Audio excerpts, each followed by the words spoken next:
DCC కార్యాలయం Komaram Bheem Asifabad Chennur AMC నూతన chairman గా మహేష్ తివారీ, మంచిర్యాల జిల్లా చెన్నూరు మండలం ఏఎంసీ మార్కెట్ చైర్మన్ గా నూతనంగా బాధ్యతలు స్వీకరించిన మహేష్ తివారీ మాట్లాడుతూ రైతుల సంక్షేమమే తన ప్రధాన లక్ష్యమని అన్నారు.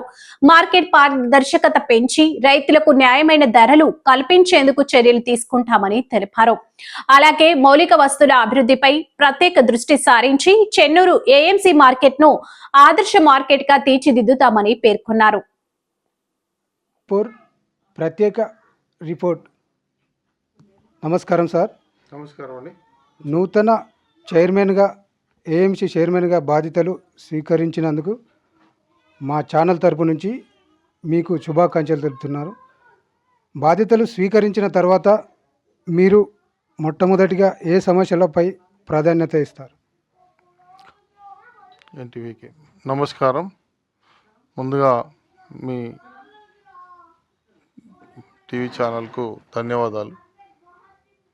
కాంగ్రెస్ పార్టీ తరఫున కాకా వెంకటస్వామి గారి కృపా కటాక్షంతో, వివేక్ వెంకటస్వామి గారు ఇచ్చిన భిక్షతో, వారి కాంగ్రెస్ కార్యకర్తల నమ్మకంతో నన్ను మార్కెట్ కమిటీగా చైర్మన్గా ఎన్నుకోవడం జరిగింది.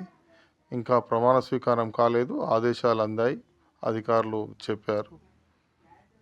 కాంగ్రెస్ పార్టీ కార్యకర్తలకు, ముఖ్యంగా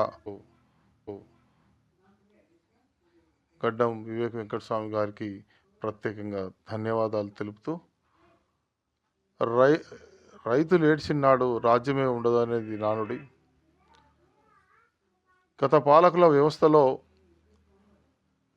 ధరణి పోర్టల్తో రైతులకు నెంబర్లు లేక నానా రకాల ఇబ్బంది పడుతూ వ్యవసాయ రైతు సగటు వ్యవసాయ క్షేత్రంలో తన సాగుబడిని అమ్ముకోవాలంటే ఆధార్ కార్డు అనుసంధానం చేసి ఫోన్ నెంబర్లు తప్పుగా నమోదైన వైనంతో చాలా ఇక్కట్టు పడుతున్న వైనం.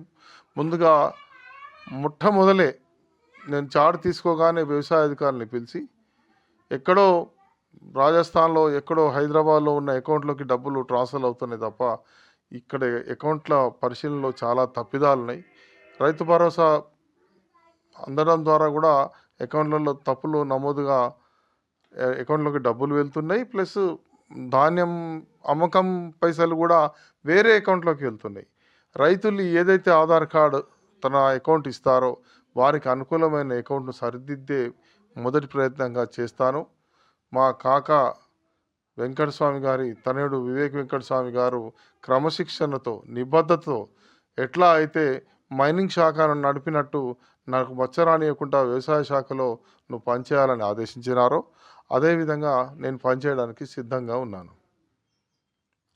ధన్యవాదాలు సార్.